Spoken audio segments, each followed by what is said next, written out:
Good morning, everyone, and welcome to the live stream. Hope you're all well. Hope you've all had a good Easter. Don't forget, most traders lose money. If you're unsure, you probably shouldn't even be trading. Nothing I say constitutes financial advice. So, yeah, how's your trading been? How's things been? I'm starting a little bit early today. Getting on the road a bit early. Let's go and have a look at the trades. Let's go and see what's going on in the markets. The Brent crude oil trade, I see that shot up this morning and it's come back again, fallen off a little bit. But it hasn't really done much since Friday. I held it over the weekend. Actually held a couple of other trades as well on the other platforms. US dollar, Japanese yen, I'm kind of short on that. Hopefully that stays short. And now it's strengthening again. That's just wonderful. That's what we want to see. Yeah. Okay, let me just have a look at it.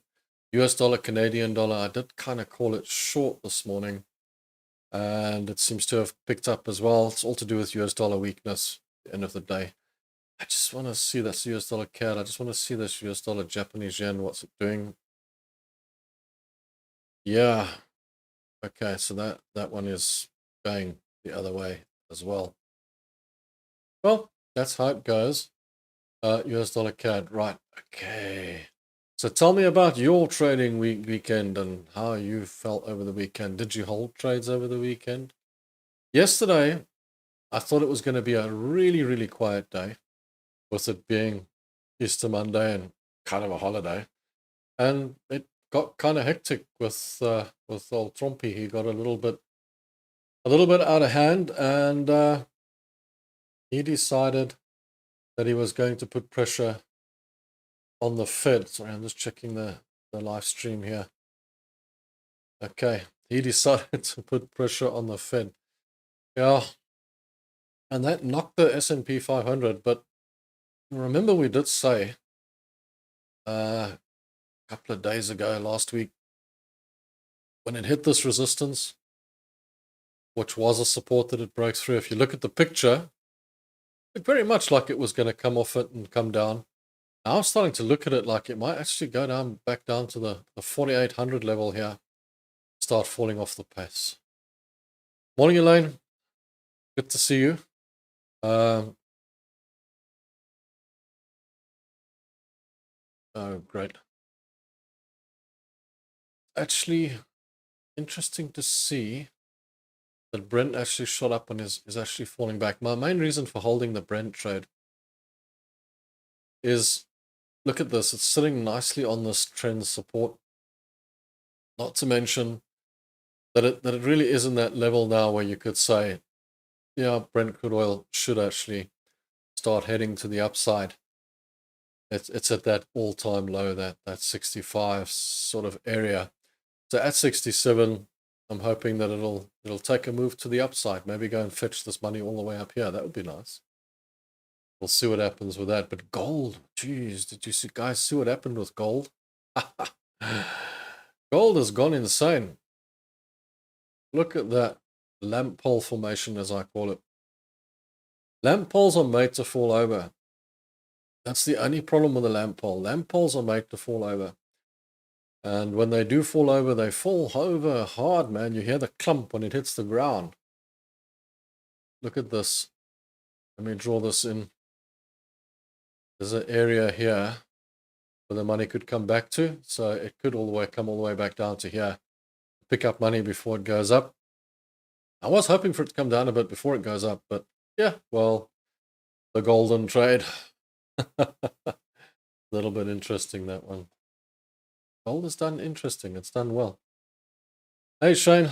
Good to see you. Good to see you. I'm a little bit early today, as I said. So yeah, let's just trickle along as we go, as they say, and we'll see how we go. Yeah, so yeah, the US dollar is changing direction now. You know, you never know what's going to happen in the US politics these days. And people are just going up and down and going left and right, going all over the place. And it kind of I think it's left a lot of traders in limbo, confused, unsure as to what's happening next. Yeah, very confused, I would say. And particularly, you can see in the trades where there's just this indecision as to which way the market's going to go. Let's have a look at the news. Let's have a quick look at the news and see what we're on here today. Boom, boom, boom, boom, boom, boom. Just going to have a look at the stories that are on the go are the US stock futures. The US stock futures are starting to climb back now as Trump amps up pressure on the Fed. China warns of consequences of countries trying to join the US tariff push. Who's going to join the US tariff push? I don't know who's going to do that.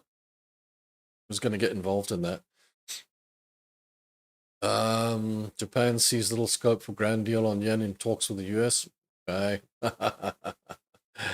Dollar retreats, stocks drift ahead. Big tech earnings could reveal all stocks have more room to fall. They probably do, but they have fallen quite a bit. What did I see? US stocks face significant sell-off. Trump is doing what no president has done with the economy. Sell-off suggests markets really value Fed independence. Yeah, he's planning to fire the Fed chairman, so kind of doesn't bode well, does it? Nvidia took a big knock. Nvidia took a big fall. They took a hit. One of the Chinese companies had something to say again. Not too concerned about that over time. In the long run, if you were trading, that would be a big problem. But if you're invested, it's fine. Just don't worry about it too much. Had Nvidia up here. See if it's still up. It's been in a sort of downward swing for quite a while now, and it hasn't really done that well. Okay, so let's go back to the trades and go and have a look. Hi, Ronald. Hello, Mohammed. Hope you're all well. I'm going slow this morning, really slow. Feeling kind of slow today, kind of peaceful. Kind of at peace with life. So just doing what everyone does after a long weekend, being at peace with life. It was a nice little time out. And like I say, a lot happened yesterday that was kind of unexpected, because normally on public holidays, these markets are quiet, man. They don't make such a noise. Yesterday, they were quite noisy, hectically noisy, because somebody stood up and made a noise again, firing the Fed chairman. I love American politics. They're amazing. I never watched them, though. Drive me insane. The old days, I used to watch politics all the time. So big on my list. But these days, I'll be bothered with it, actually. I don't know about you guys. When I hear something happening, I'm like, oh, here we go again, See, Bitcoin's on the move, eh? Sure. There's a biggie. That one's on the move up again. Bitcoin looks kind of excited. For whatever reason. What causes crypto to move up and down? Crypto is really fresh air at the end of the day. It's a market made for buyers and sellers, for people to buy and sell off each other. But it's not based on anything. It's not based on any reality or asset value. A few guys have tried to scam me into thinking that you're buying part of the internet or buying something from some other company, but you're not buying anything. There's no asset value in it whatsoever. I mean, if the USA starts a digital currency and replaces the dollar with a digital currency, that digital currency, that digital dollar, will be valued against the asset value of America. And that's as simple as Forex or currency gets. And money movements, that's how they work. And at the end of the day, Bitcoin is not valued against anything.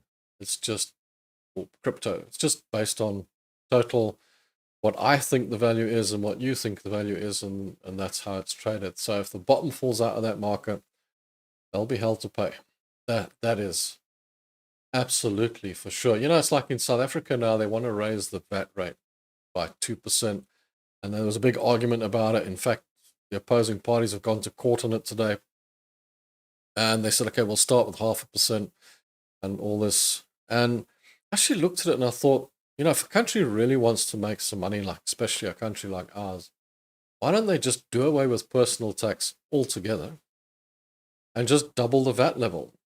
Because then you'll be getting value-added tax from absolutely everyone.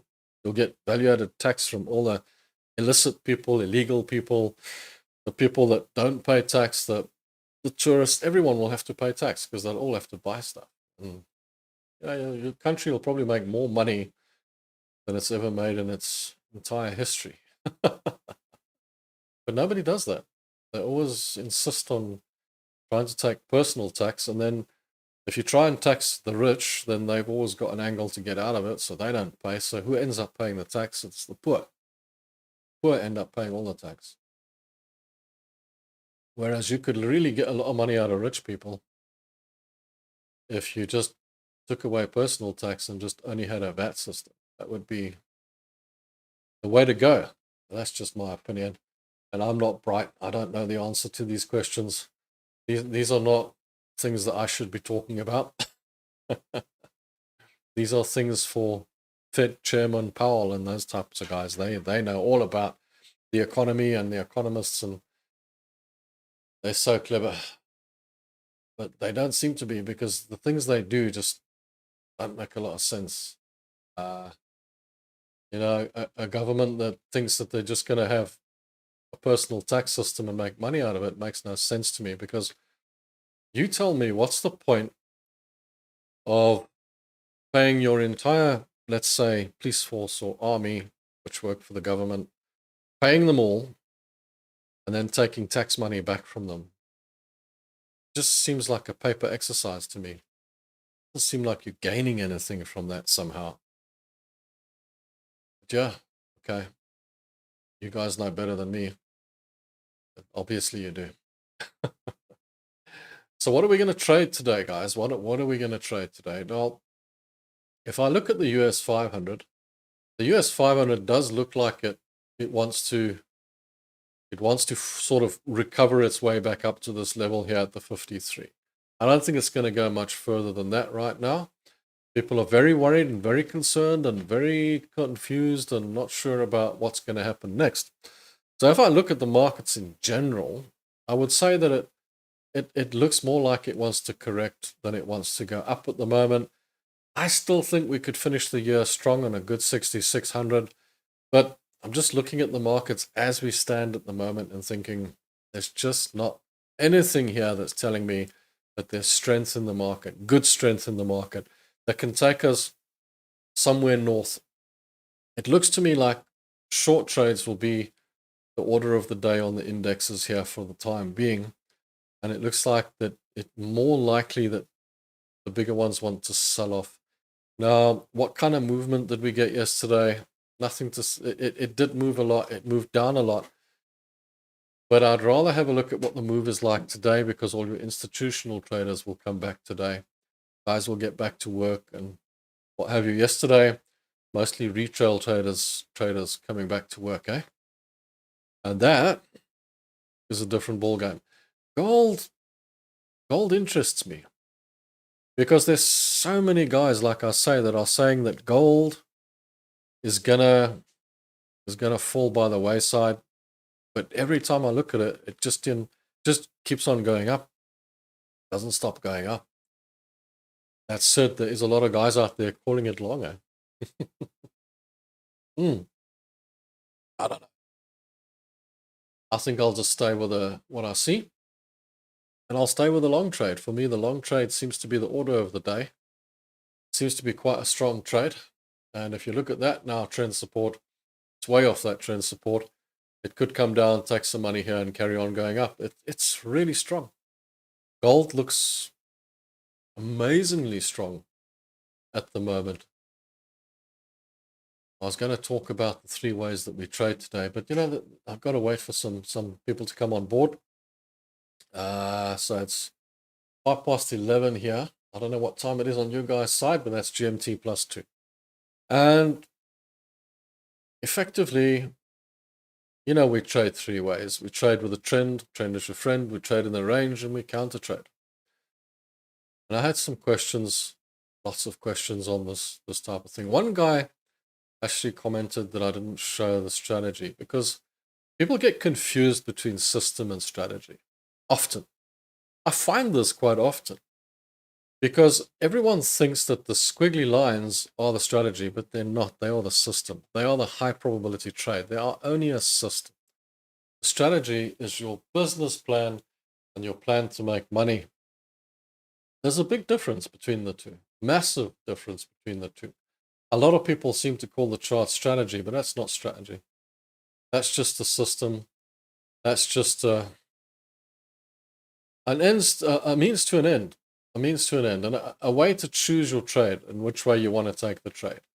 You know, it can be really difficult looking at a chart and deciding which way you want to trade it. If you take all these lines off here, then suddenly it becomes, ooh, am I going to go long or short? And it's kind of either way. The market's 50-50 either way you look at it. So how are you going to choose a trade? Which way you're going to go? It doesn't really matter. But if you manage the risk and you have the strategy in place, then you're in the right place. And if it goes in your favor, you make the money. That's what it's all about.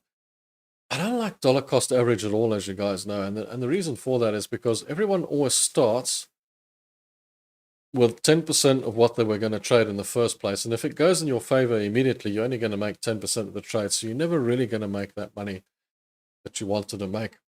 So it's actually better to go with a full trade and just have a risk management system.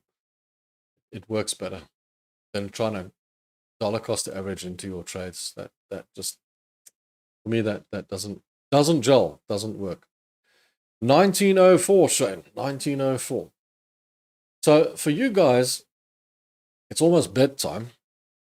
And what's your bedtime, Shane? 7:30, eh? And then for me, it's almost time to get out of bed and get to work.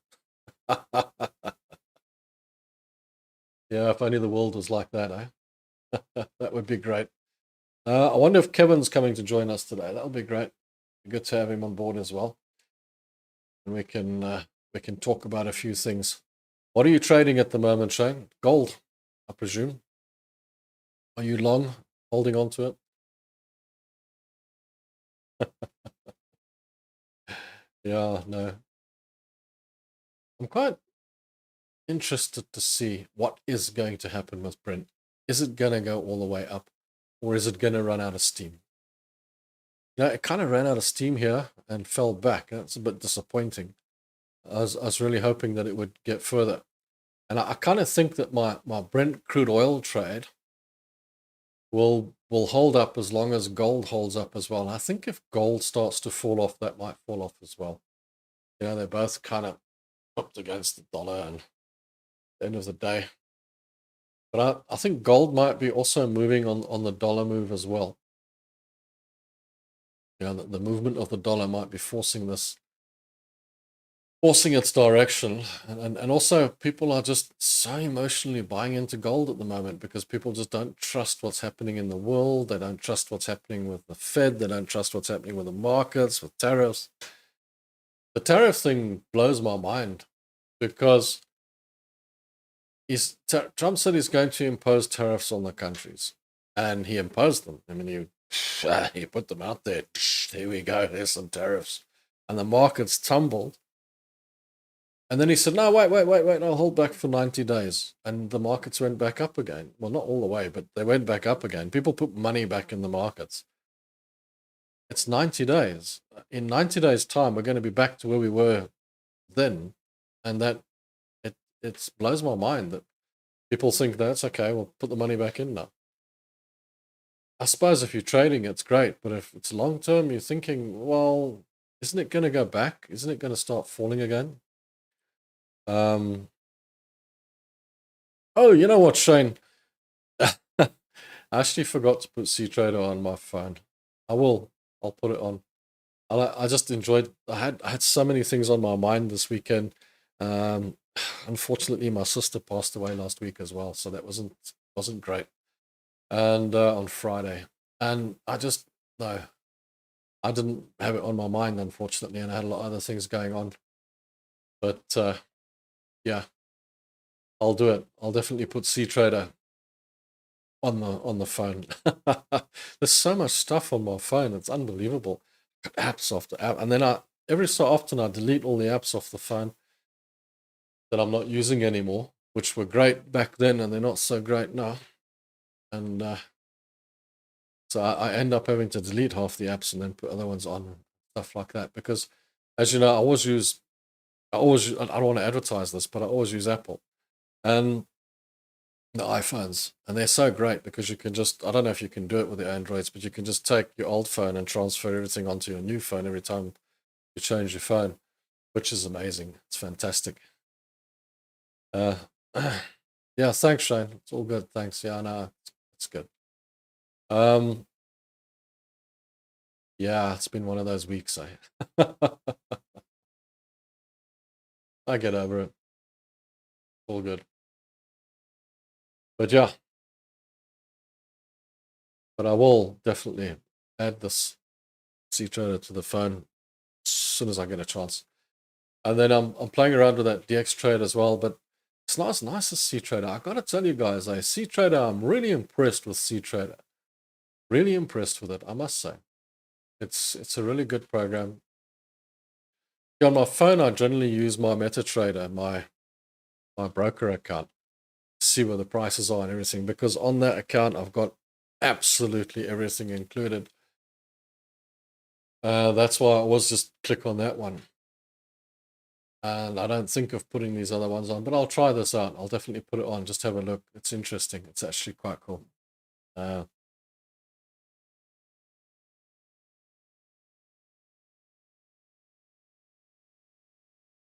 You reckon Brent's forming a bit of a flag? Let's have a wee look, shall we?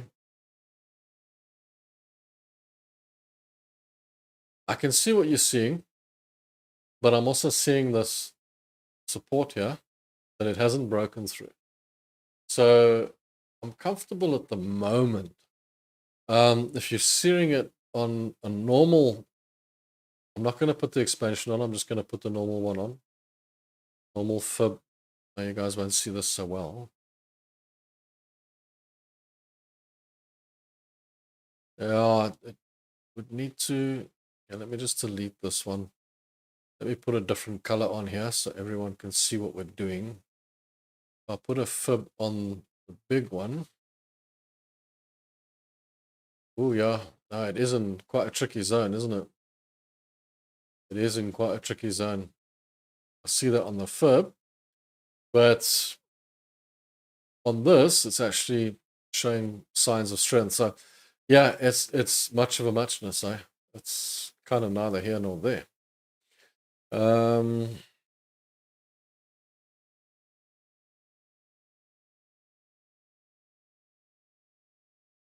Look, the other topo. Let me just see here. The other topo. Oh yeah, okay. But it's okay. That's right on the 50. I see it. It's going into the golden zone here. That's probably why it fell back. It's fallen out of the golden zone. But there's nothing on support and resistance or price action for it to fall back here. There's a big open area for it to go all the way up. In fact, if I was to take this and say I'm just going on the supply and demand, the supply is all the way up here. Look where the supply is. It's really, really far away. It's all the way up here at 73, which is quite high up. There's quite a big fall down to here. There's nothing really besides the Fibonacci telling me that's enough for that. I don't like this pincer top here. That pincer top is quite tricky. That could cause us a problem. You know, pincer tops, they often show this downside, but that seems to have kind of ended rather abruptly at this support, and it's sort of bounced along here to the upside. I think if it bounces through this, we might be in a bit of a predicament or a tricky situation. But as it stands at the moment, it does appear to want to move to the upside. Hi, Luigi. Welcome. Good to see you again. Good to see you back, man. Always excellent. And thanks to you guys that support us on the Discord against these guys that are just trying to drive us insane. We're having a problem with one or two people. Yeah, there's always these guys. I don't know what it is, but you know, if they're not trying to impersonate me, then they're trying to sell stuff to everyone, and then they don't take no for an answer, and they beg, and it can be quite irritating. I've had that problem more than once. Even on the phone, I mean, these guys that give you cold calling and stuff, I tell you what, they're like, no, and it is on. It's quite irritating, to say the least. The guys don't get it. Actually, there's an irritation factor. Ask once, you know. And then you end up having to block the oaks and put them out, and it's just annoying. Yeah, they don't realize, you know, you tell him, you know, Oak tells me he's got a couple of years experience and he wants to sell me his system. Like, dude, I've been doing this for 30 years. What are you going to teach me? You know, come on. Not that I don't learn something every day, but come on. Keep pushing your luck a bit here. Oh, no. Yeah, I hope so, Shane. I hope so. But it's not, like I say, like I think you said it as well, there's not many. There's not like hundreds of oaks or whatever the case. It's not a big problem. I see even on the channel, I got 99% positive reaction and comments and whatnot. So I'm not too concerned about it. You know, it's one or two here and there. I'm not inundated with haters or people trying to sell us stuff or whatever the case. There are a few bots which are problematic. I laugh at the bots though, because the bots are insane. Or these guys with their messages, the messages are all the same. It's crazy that it's like copy paste the messages, and they think that somehow they're going to catch people with that. When you can clearly see it's the same as everybody else's. All they did was change a name, or it's a different person posting it. I don't know if there's some program that they get involved in, and then they post all this stuff out some automated way or something.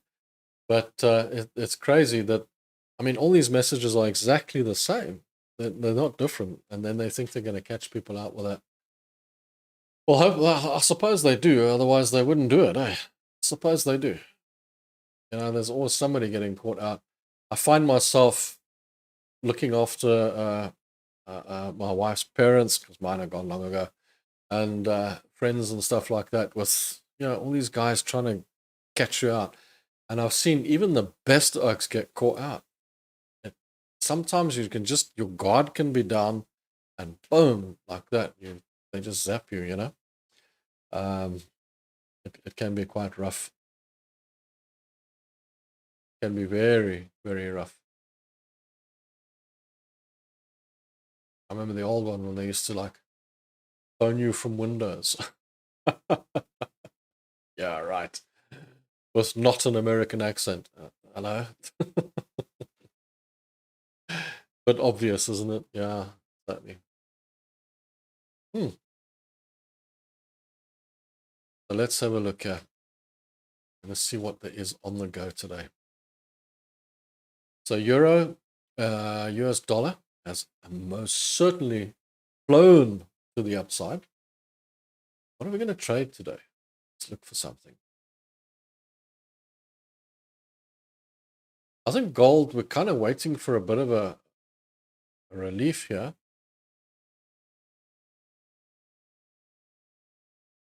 On the 1 hour, you've got something here at the 34. Do you know what? On the 1 hour, I think gold might go short here at 35. Gonna go back, take that money, and come down. This might be the top for now, for a short while. Looking at the 1 hour, look at this. There's a level here, a supply level, which this might go and fetch, and then turn around and come back. So watch out for that. Watch out for that level there. It is there. Yeah. If you're trading on the 4 hour, There's a bit of a top developing here. See, that's the undecided. There's a couple of undecided candles in between here. Good chance it comes back up here, test again, down she goes to pick up this money down here at 33. But yeah, for the moment, gold is long. There's no question about it. Gold is long. Let's put a little trend line into gold, shall we? There you go. Trend line into gold. We can see if it just comes back, takes that. Well, why have I got two golds here? Goodness me. Gold here, gold here. That's because I'm just looking at it, that's all. Yep, 225, that's going along straight. US dollar, Japanese yen. I don't know, this thing's just been going down, down, down, down. Everyone's been talking it down. Just wondering if it's going to carry on going down or if it's going to like decide that that's enough and come back up. But I think it might actually go down a little bit further. Bitcoin, I noticed a topish area here that it needs to break through, a double top. See that double top there? Massive double top that it's sitting on at the moment. I don't know if it's gonna hold that or not. Let's just see what happens with that. But I don't like buying crypto in general. I certainly don't like buying it at 88,000. If I was going to buy it, I'd like to buy it around 70,000. And then I'll take a gamble on it. And then knowing that it's fresh air and it could disappear at any minute, you know, that's also on the cards here. Bitcoin's got its thing. US 100, pretty much the same as the S&P. Kind of fallen off the bus. And we're just waiting to see what happens. You know, I think the US 100, the NASDAQ, is kind of driving the S&P big time at the moment, because I think most of the trades that have fallen are the tech trades. Nvidia is a big one that's fallen. Tesla's a big one that's fallen. And it's affected the markets in a rather interesting way. New Zealand dollar, US dollar, wow. I can't believe that I was long, it came back, took out my stop loss, and then went that long. That's quite sad, actually. All things said. Great British Pound, New Zealand dollar, all the way down there. Euro, New Zealand dollar, all the way down there. Not a lot to talk about, but it has been a long weekend. DAX, where's the DAX, man? There's the DAX. Still one of my favorite trades. Love the DAX. Ah, look at the lovely trade we got there. DAX actually looks long, man. Shane, where would you draw your Fibonacci from if you were to draw here? I'm not a Fibonacci. Maybe will I take it all the way from the top, or will I take it from here? Let's just see.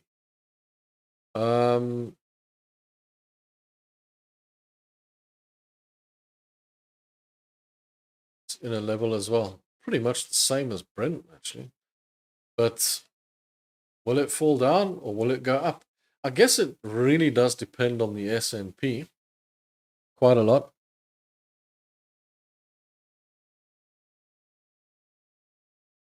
Yeah, Francois did seem to have it right yesterday. I still said to him, I think it's going to take the money and go, and it did. It actually did. It took the money and it moved.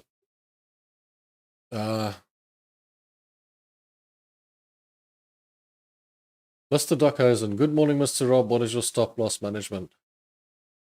I could go over it again here, but it is in every single one of my videos. If you want to go and watch them, it's my strategy, the full-on strategy, the management of making money. Because system is different to strategy, as you know. This is the system.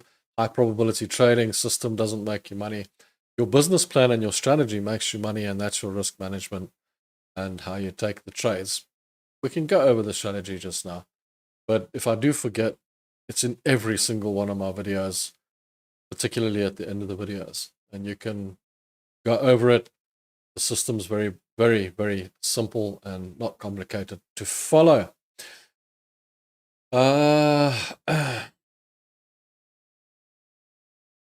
got to go down before you can go up. You can got to go up before you can go down. Absolutely. All right, Shane, let me go over the risk management again so that everybody understands. I don't think anybody will mind too much. I'll go over it again. And there's not a lot of people here, so we can go over it again. And we'll just go over the strategy so that you get the idea. So this account is a $25,000 account, right? Now, the risk management strategy, or the whole strategy, is as follows. And that is what I do, and you can do it any way you want as far as percentage goes, but what I do, I risk 1% on every single trade. 1%. That's it. Morning, David. Good to have you on board. I'm just going over the strategy again because we had a question. Now, risking 1% implies that you're going to risk on this account $250 per trade. That doesn't mean you've got to change the risk amount if you make more or less on the account. You try and keep the account size the same. You see, that's another thing that people do is they let the account grow and grow and grow and grow. You should rather take the money out and put it in your bank and leave the brokerage account with the right amount of money that you want to trade with. Now, you risk $250 per trade, but that doesn't mean it has to be exactly 250. It can be 200, it can be 220, it can be 270, just in that region, particularly in that region. So if you were going to take this trade, and the whole reason I do this, and the rule is don't change the risk amounts for every single trade. Don't make one like 100 and the other one 500, because you're going to lose the one that you make 500 because you feel you're better at that trade or it's a better trade. Keep them all the same. That way, if you lose 10 trades, you lose 10% of your account. The basis of the strategy is you keep the risk the same and you lose 1% per trade, and then you try and make more on your wins. Try and make 2% on your wins, or try and make better wins. So if we were going to take this DAX trade, risk to reward is really important. I'm just going to use this as an example. I'm not going to take the trade because I'm really not sure which way the DAX is going to go. But the market's 50-50. So I would say, let's say we chose a buy.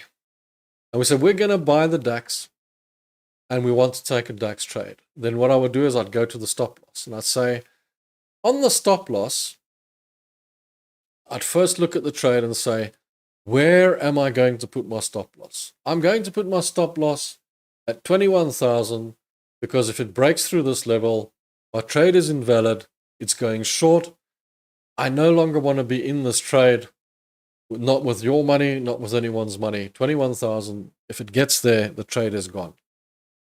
The thing you have to understand is if you've chosen that stop loss, and it does break down to that stop loss, and you move that stop loss, then you chose your stop loss incorrectly, because then you are of the opinion that it can still go further. So when you choose your stop loss, choose a stop loss that makes sense to you. Choose a stop loss that says, I will not move that stop loss if I get to that level. So that would be my choice, 21,000. I would say, if it gets there, this trade's done. Now, you don't know what distance that is, how far away it is. You don't know. You might be one of these people that says, I want to trade so many pips on every trade. It's not how it works. You choose the value that you want to get to first, and then you work out the size of your trade. So we're saying we want the stop loss at 21,000. Oops, not 210,000, 21,000. And that's all. That was 210. Sorry, it's 210. I forget it's the DAX. Okay, it's 210. So that's our stop loss. We've decided that's where we want it. Now we want that to be $200. We've got 0.02 lots there. We make it 0.04. We can actually make it 0.05. 0.05 gives you $267 loss. And that for me is fair. It's close enough to 250. You could do it the other side, but that's actually a bit further away. It's about $15 away. It's okay. That's a fair stop loss. You're around that region, and that's what you got to look at. And that would be your stop loss area. And then you've got to look at the risk to reward. Can I make enough reward? So I would say we can make a profit of around 21,800. Probably up here, there's the level, there's a supply level, 22,200. So the target would be 22,200, achievable target, 22,200. Yeah, 222, sorry. Getting myself all in a knot here. And that would give you an insane risk to reward of, yeah, 6%. It's like 1,450 for a loss of 267. It's a good risk to reward. It's a really good risk to reward if you're confident this is going to go long and if this is a trade that you were going to take. I'm only showing you on this chart simply because we were looking at this chart. I haven't chosen to take a trade here yet. I haven't even chosen which way I want to go and if I want to go. But if I was to place the trade, then I would simply place the trade. The risk would be covered at $266 and the profit would be covered at 1,400. It's a position trade, 4 hours, I'll walk away, see you when it plays out. Then I manage the trade. During the trade, if it goes into a profit, I'll move the stop loss up to break even, and then I'll even move it up into profit. If it reaches profit, I probably won't even take profit, move the stop loss up behind it, and follow it up. And that's the risk to reward scenario. And that's how you take your trades. If there's any questions, you're welcome to ask them because I'm here and we're on the live show. So we can talk about it. It's all good. I don't know if we should take a long DAX trade right now. It does look a bit iffy, and the whole market looks a bit iffy at the moment on the indexes. So I'm kind of looking at Forex trades rather than anything else. In commodities, I'm on the Brent long. And then the US dollar CAD, I actually called it short this morning, and it's gone long. So that is now going to take our stop loss, unfortunately. But I did say, wait until it breaks this yellow level, which it didn't. So hopefully you guys didn't take that trade. Okay,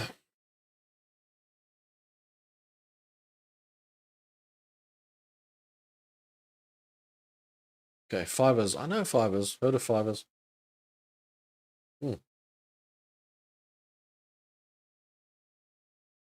Yep. It's all good. You can make the account grow, but I tell you what, it takes time. It takes time. And this year has been insanely complicated. We could, on the 5-minute charts, take a 50-50 gamble and go in there and trade like hell and possibly grow the account or blow it. It's kind of where you go with that. So we stay with the position trading. It's the same thing. We could take a lot more trades as well. For example, this DAX trade, you could take this trade now. Go for it and try and make the money, make the thing grow. But you'll get to it. You'll make the accounts grow. The best way to make the accounts grow is with investments. Those grow well. My best growers are the investment accounts. The trading accounts, they go up, they go down.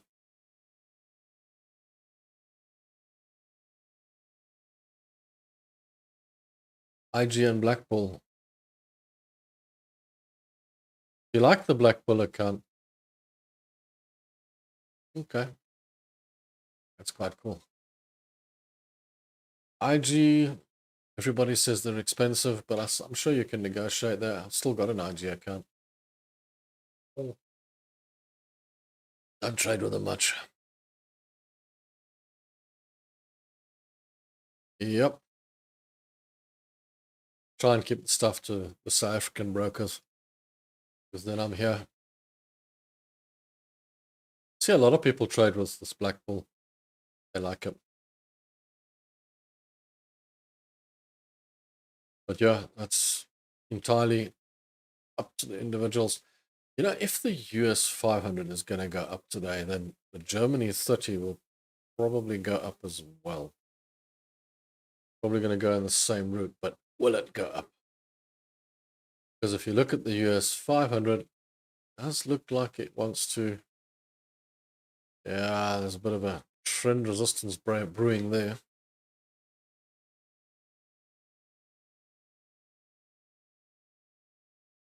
Exactly 100.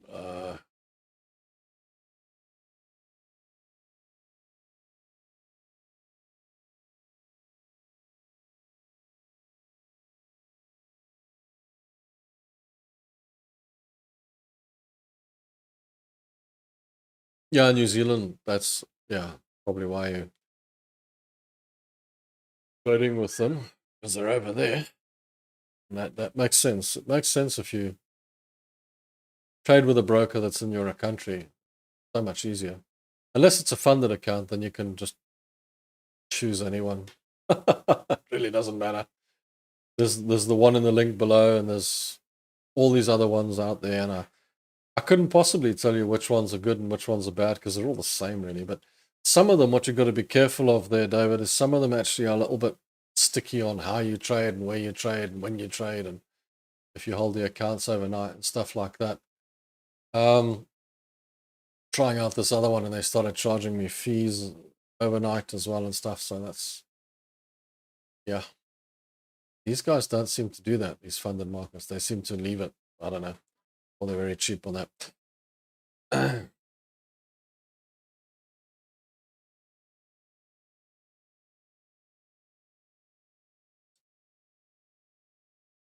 Yeah, the whole story on prop firms, you see, you're talking about non-prop firm beats take profit taken.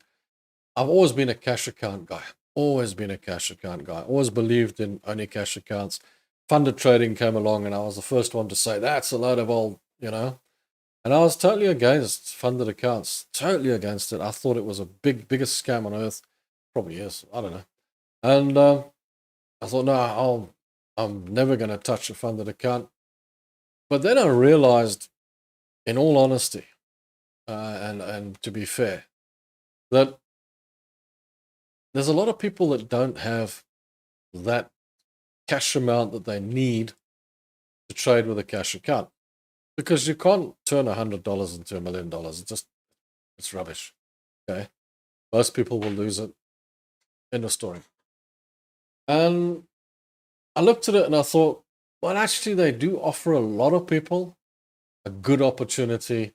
Let me try it out. And we opened this for us. We're playing with this, and I've opened another one as well to play around with as well, just to try different things.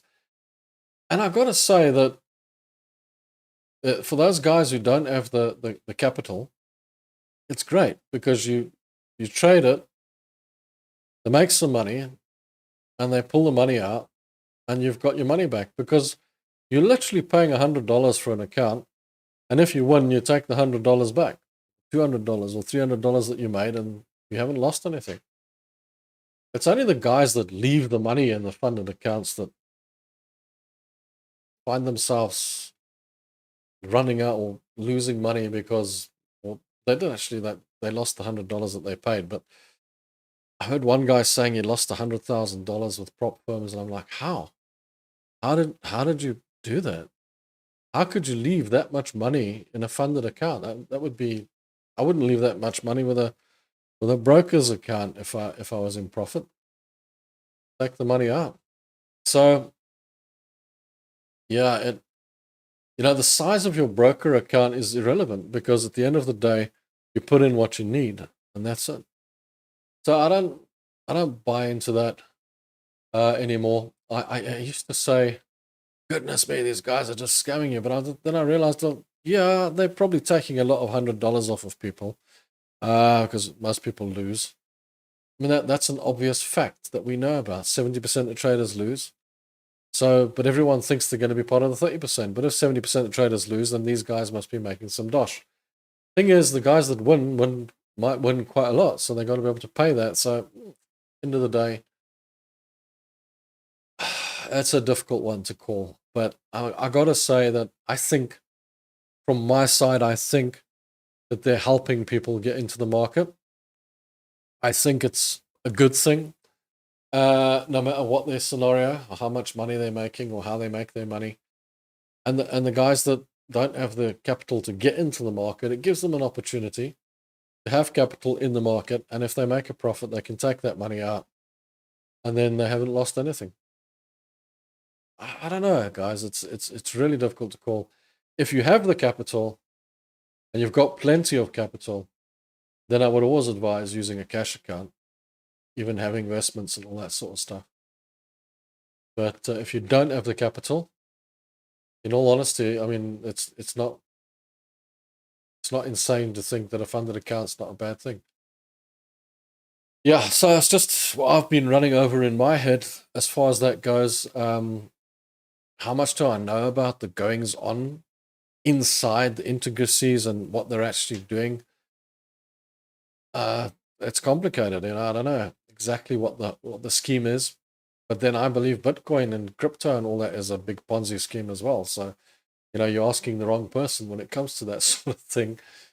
As long as but I'll still trade it because it's tradable. If you, like I said the other day, if you start making orange peels tradable, I'll trade them, because it's quick in and out, take the money and go. If you're thinking of holding on to it for life, that's a different ballgame.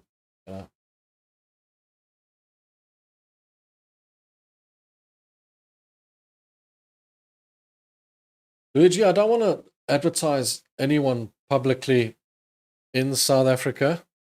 There are quite a number, but I would recommend GT247. Okay, just off the bat. All right, just go with them. They also have the Easy Equities account for investments. Fantastic. If you need a link to that, I think there is one in my description as well for Easy Equities. I don't get anything for that. Don't worry about it. It's not an affiliate link or anything. It's just, it'll take you there. And GT247, you just go online, just type it in, and it's owned by Purple Capital. I think they're the best. I get nothing from them, but they're the only broker that I see that they're good. Okay, they're good, and they'll give you good rates.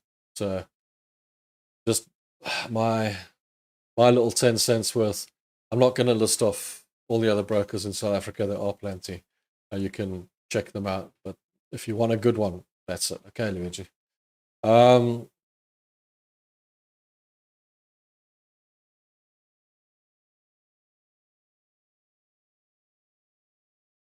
Yeah, it depends, Shane.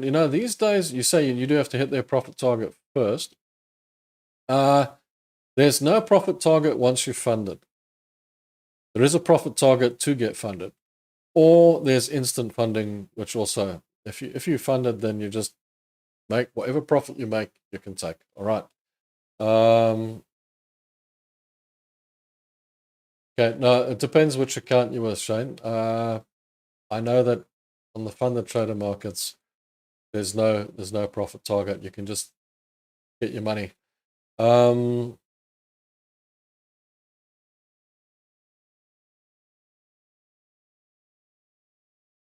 If I could make $300 6%, I would need a prop. Okay, just my thoughts. Would need. You're right, Shane. There are so many items to think about. That being said, if you can hit 10%, then they will increase your account size. It really, some of these, like I said, some of these prop firms and funded accounts I've seen, some of them have got some insane rules, which really work against you. Tough. What I noticed with these guys is, I'm just going to check now. Darwin X. I'm just going to check quickly with these ones. I have got a thing here, and we can have a look quickly. Let's just have a wee look. I'm just going to go through the news thing because it is here. And then we're just going to go through the page quickly, and I'm just going to have a look quickly on these funded markets. If they have okay,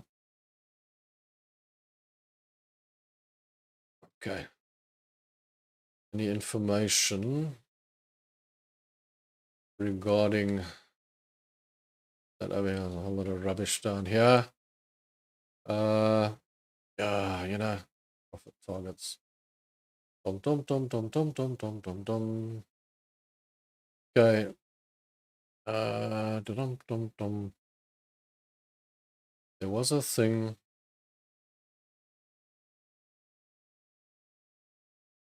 just have a look.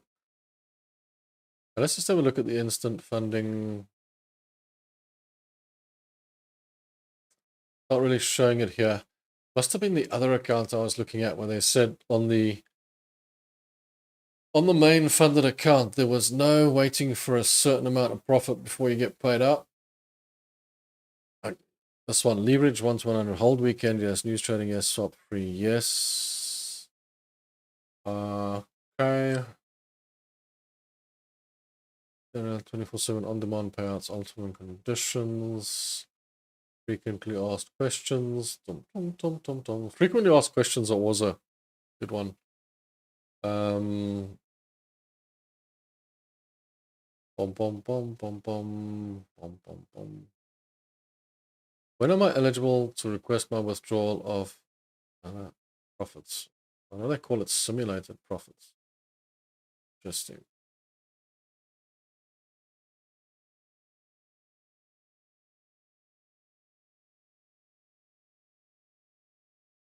Minimum payout rule, an amount of 1% of initial balance before split, minimum trading days, consistency rule. Yeah, there's so much to be researched with these guys and what they do. I have to say that these guys have kind of been the easiest, but all right, there are some more complicated ones. There's another one that I've been researching, I've been looking at because they asked me to look at their system. And even for me, it's kind of like, what am I looking at? Crazy. But yeah, the way I look at it is not so much, like I said, not so much the fact that they're a prop firm or, the things going on behind it. I'm looking at it more like it's an opportunity for people that don't have money. It's an opportunity for people that can't afford to open an account like that. I use it because I want to trade with you guys and use it for educational purposes and whatnot, which is great for me because if anything goes wrong with it, it's okay. Whereas the real account, that's more serious. And I don't want to use the cash account for educational purposes because there's a lot of concentration going into that. And that one that's where my shaky hand lives. Okay. And that I don't want to play with that. I don't want to mess around with that. That guy is a monster. Okay. Like I say, that's where my shaky hand lives. This is for me easy for you to train you guys, to show you guys. And in the back of my mind, I also know with funded accounts that if it all goes pear-shaped, then it all goes pear-shaped, so what? My concentration is heavily on the cash account, and I don't want to mess with that.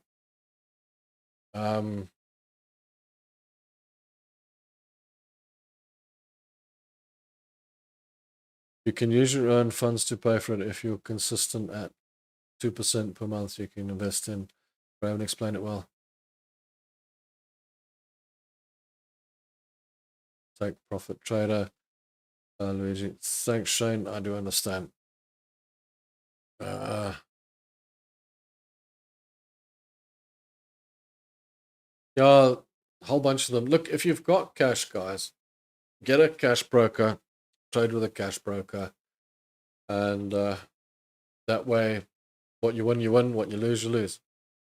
But if you don't have cash, I don't see a problem with funded accounts. I've been looking at them.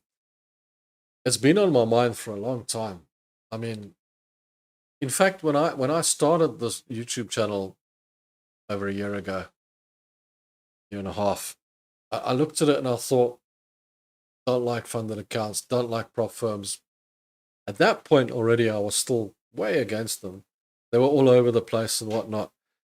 And I warmed up to them a little bit because I saw the reality and the reality of people that can't afford to get into trading, the reality of people that don't have the money to get into trading. And what the reality actually struck me, one of the realities that struck me was the amount of people selling to people that they could take their $1,000 and turn it into something huge. So once a person believes that, once a person believes they can take their $100 or $1,000 and turn it into something big, they're bound to lose it. And then I started to see a problem with that. So I started looking at the prop firms and the funded accounts and things like that. And then I realized, well, there's an opportunity here for people to pay a small amount of money and get a larger account and learn from it and play with it. And if they make some money off it, they can take that money and they can put it into real money, into real accounts. And I say real accounts, they're all real accounts, but put it into cash accounts and do something with it. And you'll have a lot of experience as well, because like I say, you need a couple of years experience in the market to become comfortable with the trading. Yeah, so at the end of the day, probably better for you.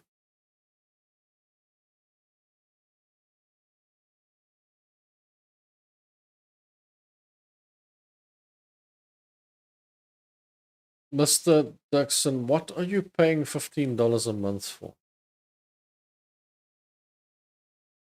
Another one's Luno, which is 91% off $15 a month. What would you be paying $15 a month for? What is that? Not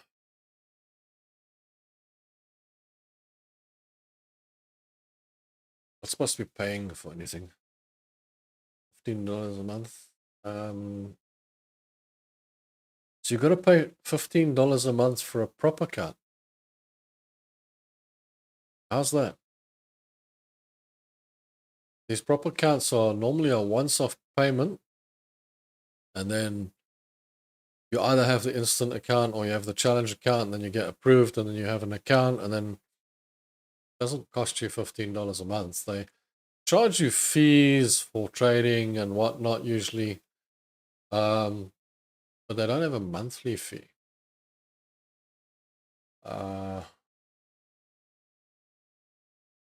There's no monthly fee usually. You could have a fee with a cash account, a monthly fee. I know that on my broker account, I have a, for example, JSE fee, Johannesburg Stock Exchange fee. I got fees for stock markets and things like that to pay. Those kind of fees I understand on the cash accounts, but on the prop firms, they don't normally have monthly fees. Interesting. Let's just check what they're charging you for. Because I know on my broker's account, they're charging me a stock exchange fee, that you have to pay because I've got investments in shares and things and trading and all that. I get that. I get that trading fee because that's on a cash account, but I've never seen it on a prop firm. Never seen it on a prop firm. Interesting. I might be wrong. I got no idea. Just wondering what they're charging you for.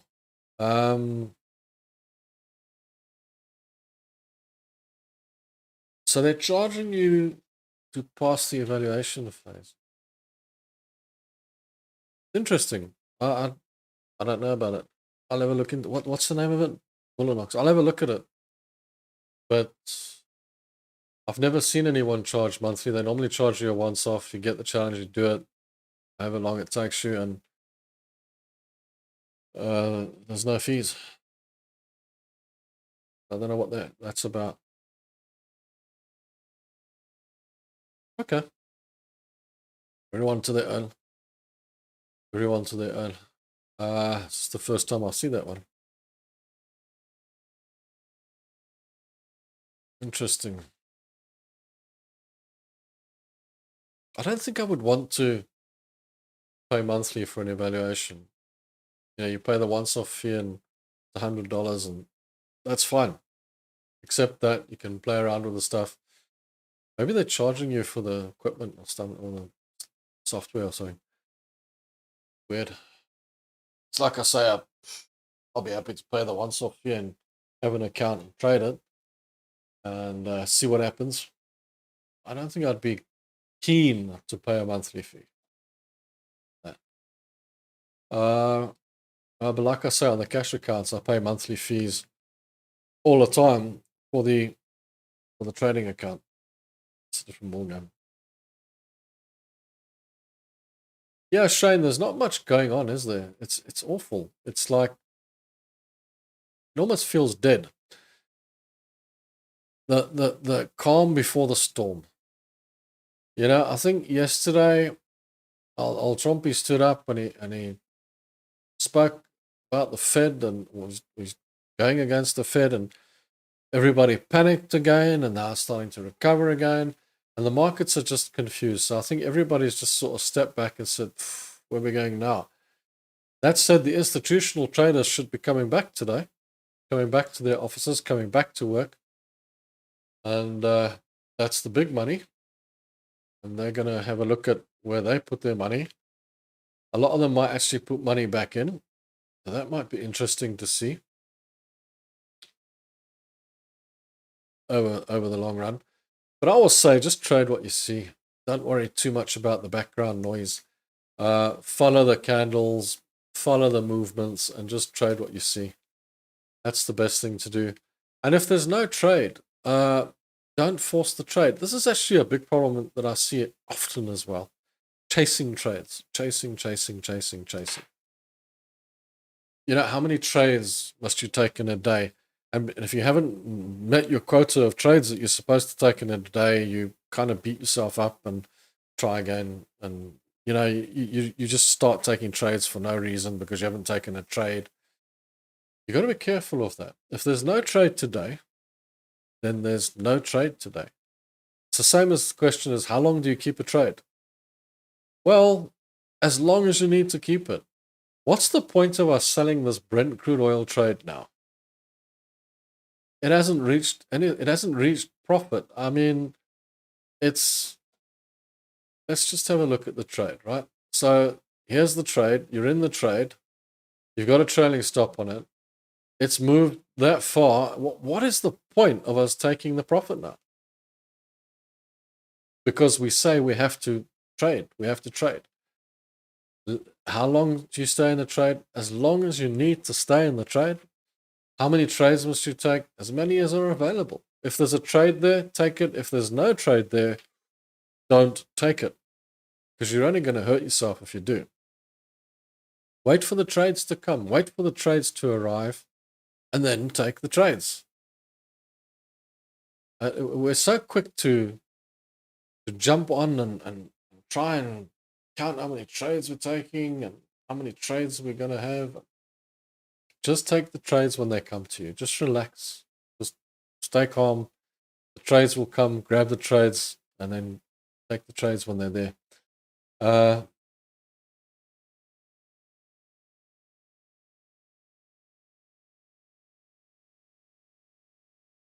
Yeah, no, I totally believe that there's a fee because he said there's a fee. Yeah, Shane, I'll have a look later. But yeah, there's a fee. I don't know what it's for though.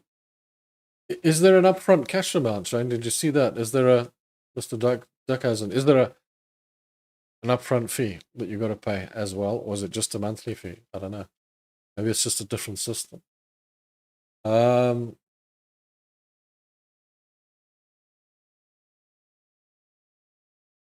Everyone is taking leave, enjoying the public's holidays.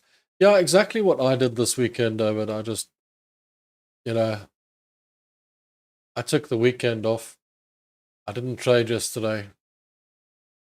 I did actually take the weekend out. Oh, the Pope, yes. There's the Pope. Yeah, totally. That'll be a big one as well. So, you know, we've got all that going on. It's obviously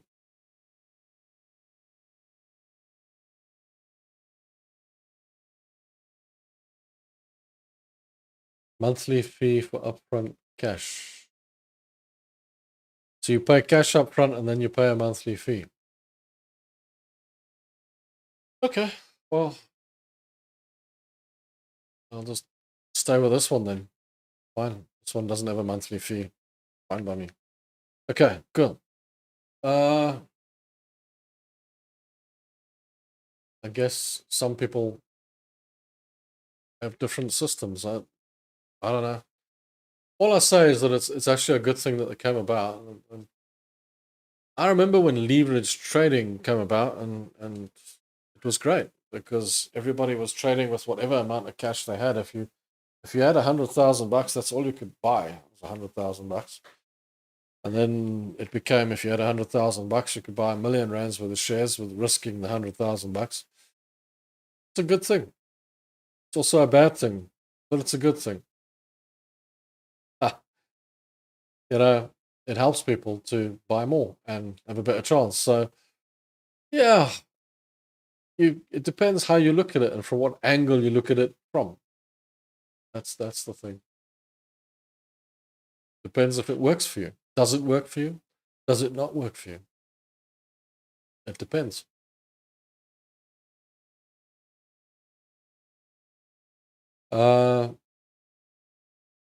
When do I think the gold rally will end?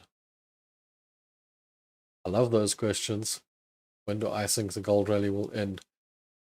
Let me ask you a question. How long is a string? That'll be your answer. I don't have predictive capabilities. I can't tell you what's going to happen in the future. All I can do is look at the chart, tell you what's happening right now. Right now, it's bullish. When it's going to end, it's going to end when it breaks the trend, when it breaks the structure. That's the only way you can tell when a rally is going to end or when it's going to change. There's two schools of thought on gold at the moment. The one school of thought is it's going to crash and go to 1,500. The other school of thought is it's going to go to 7,000. That's what people are predicting, people who have predictive capability. I don't. So what I look at is at the moment it's going long. At the moment it's above the trend support. And it's bullish and it's going up. Sorry, I don't mean to be, let's say, sarcastic, whatever. I'm just pointing out a point. And at the end of the day, this is long at the moment and it's continuing on long. When will it end? Like I said, how long is a string? You can never tell when a market's going to stop going up or stop going down. Many people have tried to call it in the past with different products. Like, let's say the S&P 500 is crashing and Dow Jones and NASDAQ and what have you, and it's 2008 and the markets are falling down into a pit. You know how many people tried to call the bottom? Even recently, there was a bit of a correction, and people try to call the bottom. But you can't. You can't call the bottom. You can never call the bottom. What you can do is trade what you see. So when it breaks the structure, you can see that it breaks the structure, and you can go in the other direction. There's three ways that we trade. We trade with the trend. The trend is your friend. You trade in the range when it stays in that flat range, and you counter trade. And the only way to counter trade is when it breaks the structure. So you'll know when its run has ended, and it's turning around. That doesn't mean its run has ended forever. It might just be a correction. Because it's a bit like asking, when will the US 500 stop going up? When will the US 500 stop going up? When will it stop going down? The US 500, for example, in all sense, has never stopped going up for the last 100 years. It's always gone up. So now you've got to ask yourself the question, there's a bit of down here, there's a bit of correction, there's a bit of up and down in between, but it's always gone up. It's never stopped going up. Gold will most likely not stop going up in general. It'll come back a bit, it'll correct a bit, but it'll keep on going up. It's just the size of the correction that you're looking for. You're just looking for this correction while it's going up. So, for example, at the moment, the S&P 500 went all the way up to 6,100 odd, and now it's correcting. How much is it correcting? It's correcting about 20%. So that's the correction. That's what you were looking for. It broke structure. It's going bearish. Going bearish for how long? It's a short-term bearish run. It's a correction. and then it's going to continue on going up. And the same goes for a product like gold. It's not going to end. It's just going to stop. It's going to correct, and then it'll continue on going. I don't see that it's going to stop dead forever. Commodities are cyclical. They do go up and down.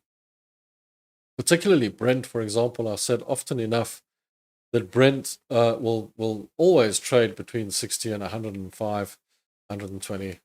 It'll always be around there, right there and thereabouts, because that's how cyclical it is. Gold was cyclical for a very long time, and now it's broken to the upside. And I've always been surprised that gold never broke to the upside earlier, because, I mean, it's a precious metal that should have gone up. But unfortunately, that's what commodities do. They tend to go up and come down. They sort of stay in a sort of range. Gold at the moment seems to be on its way up, and will probably stay that way.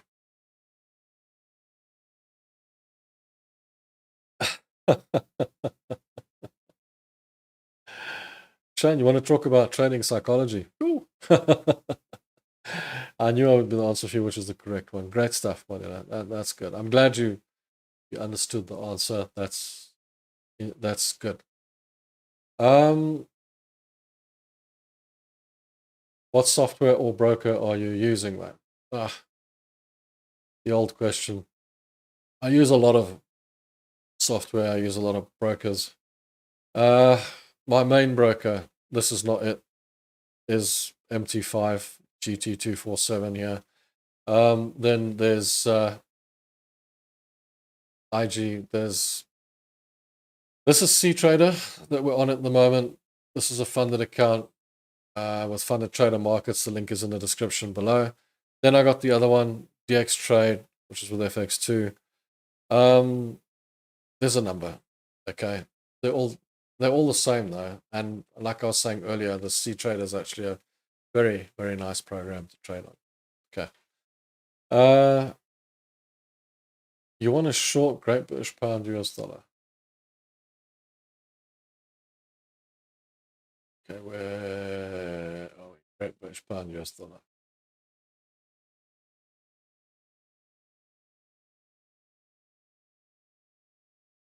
You want to short Great British Pound US dollar?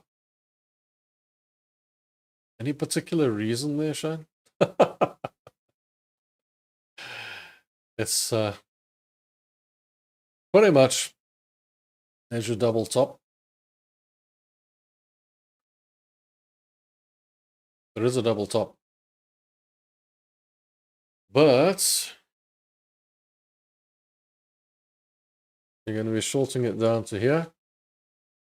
But there's no structure break here.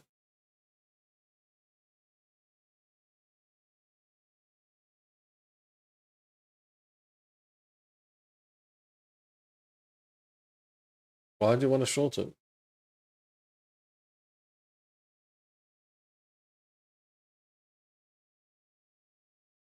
You're looking at the RSI. So you're looking for the big turnaround. Yeah. It's a bit of a tricky one. Okay, Shane, you want to short it, so we're going to go long then, eh? Sorry, but just joking. Yeah, no, totally. Okay. You wanna do it based on an overbought situation, because what you're looking at is basically an overbought situation. Where's the indicators on this monster? Add indicator. Let's see if we can find relative strength index. Add to chart.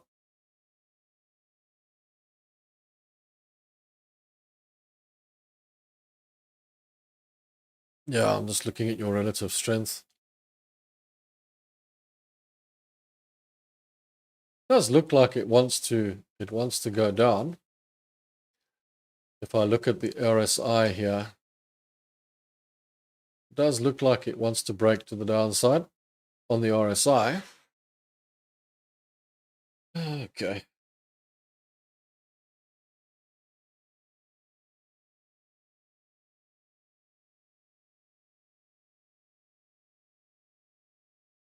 let's just have a look at the Euro US dollar, which runs the same way.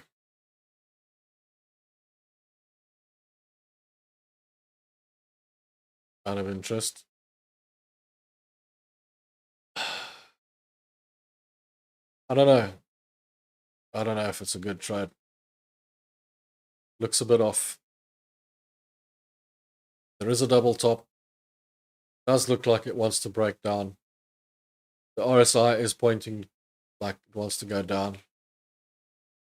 And we're kind of just trading at the top of a level.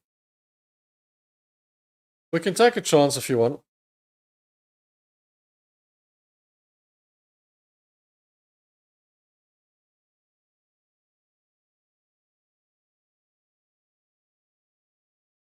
It does kind of need to break that trend line, doesn't it?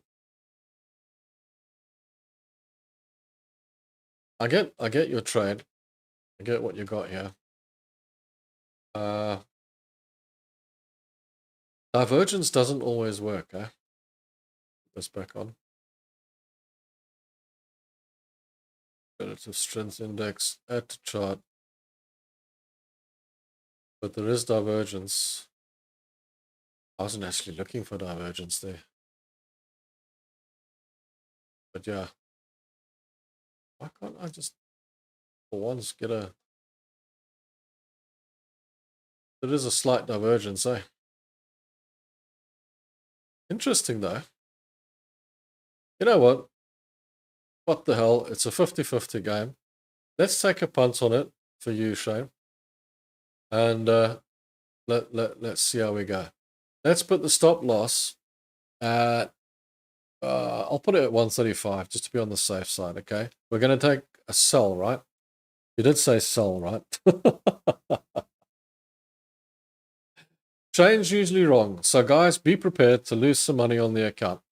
And we're going to go with a stop loss of 1 point. I'll make it 135 just to be on the safe side. Okay, nothing wrong with that. And we're going to take the lots down to 0.2. Yeah, it's close enough, eh? 0.2. And we're going to put the take profit. Where do you want the take profit? 132.5. 132.5.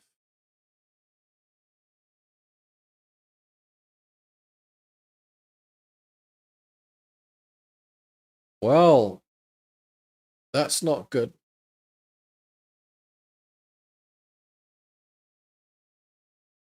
Why is the risk to reward so poor?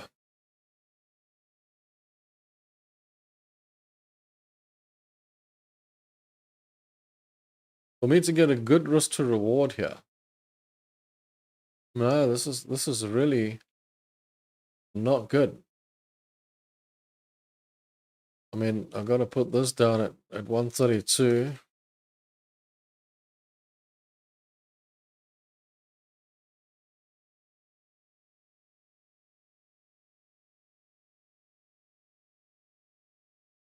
See, profit to the swing high on the left. Let's just see. Oh, way back.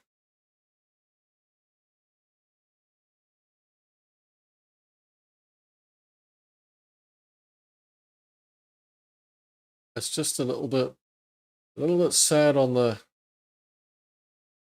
risk to reward. For me to get a good reward, we've got to go all the way down here. That's quite a distance.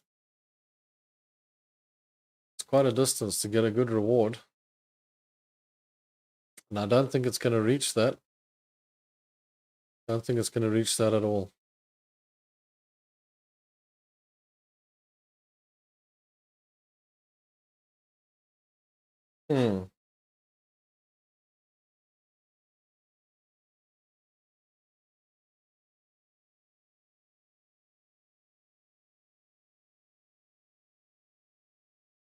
Yeah, Shane, your question mark is me not taking the trade. And the reason I'm not taking the trade is the risk to reward just isn't there.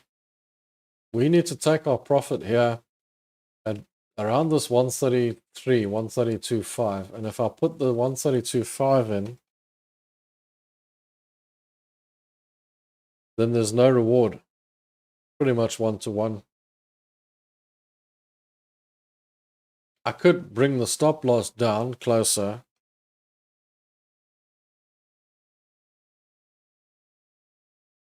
I don't know if that's gonna be a good idea though, because then you got stop loss at 134.5, and you got take profit at 132.5 over here.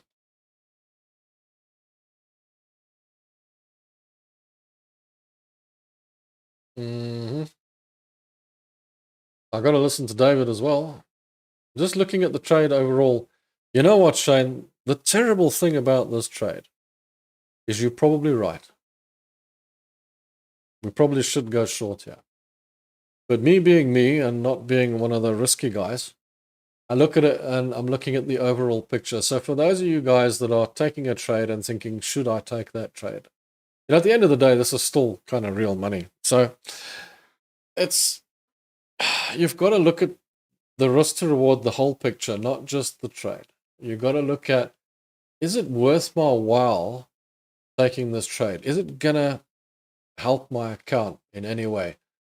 Because if it goes wrong, it could go wrong just as quickly as it can go right.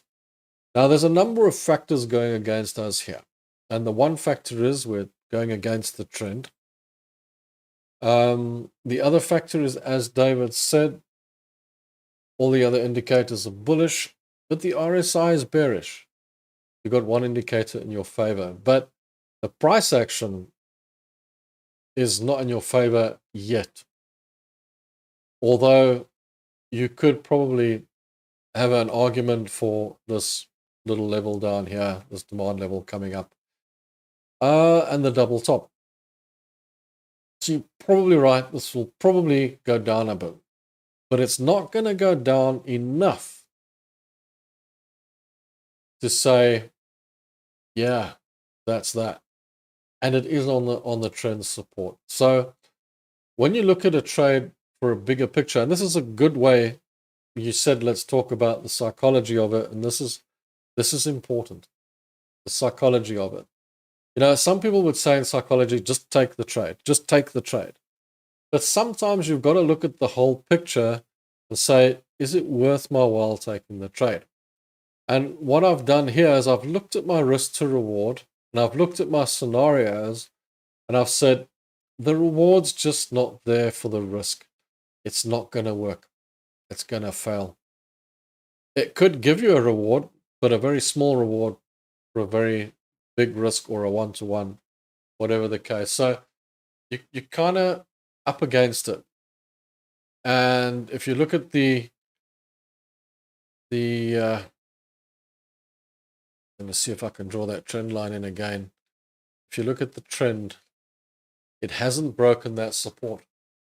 It's still holding that support, that trend support in the price action. So yeah, it's neither here nor there, but we'll leave it based on it's not a slam dunk trade. Not a slam dunk trade. It's not one of those trades where you go, that's the trade, that's the one. What would be a slam dunk trade is this US dollar, Canadian dollar, if it breaks to the upside through this level, because it's broken through the trend resistance, it's heading to the upside, and if it continues on this run, it's actually going to be quite a good buy, even though I called it short this morning. It looks quite decent. Looks like it's heading to the upside, so that might be a good one to take.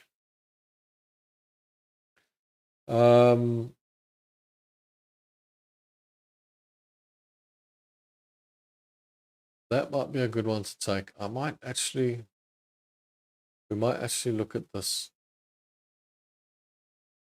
Just, we'll see. We'll see how that goes. This might be a good setup, Shane. That might be good. If it goes out, goes up here, and goes to the long side, that might be worthwhile having a look at. And then there's not a lot going on today, I must say. Very little, in fact. Like I say, we still got this.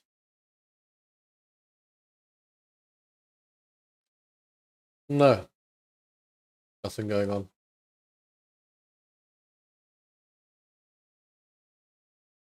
Yep, no, nothing. Okay. So I would say hold on with that. Looks like gold is going long. Geez, I'm getting a lot of messages from these guys.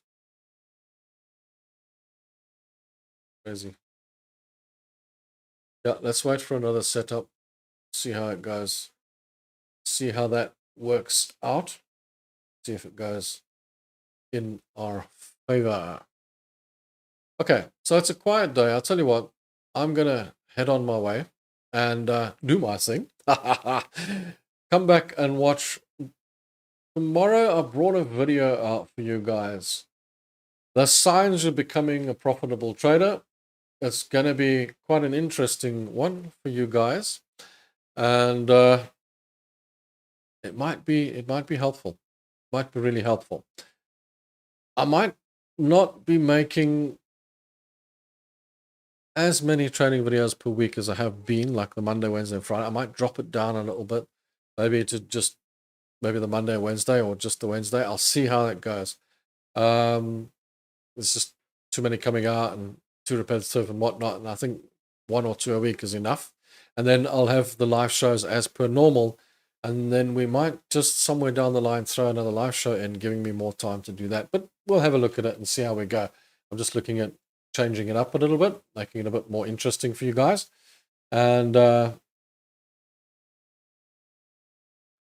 sell CHF JPY.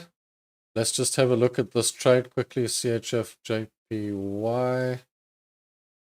Let's go here. Put it there. CHF JPY. On a sell. That sell will already end at this spot here. Let me just show you. It was a great sell, but I think we're too late. That sell is going to end there. Okay. It's going to take this money and go back up. So you might want to train CHF JPY to a long in this area when it bounces out. At the moment, it's a sell. It was probably a sell this morning. Sometimes these calls are a bit late. So it was a sell here on this level because there's also a trend here on that CHF JPY. I just want to show you guys quickly before I go.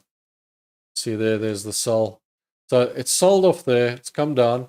It's going to take the money here in the demand area and bounce back up again. So you could probably get a long out of the CHF JPY. That's not too bad. If you're looking for a trade, CHF JPY, you might get a long inside that area. So guys,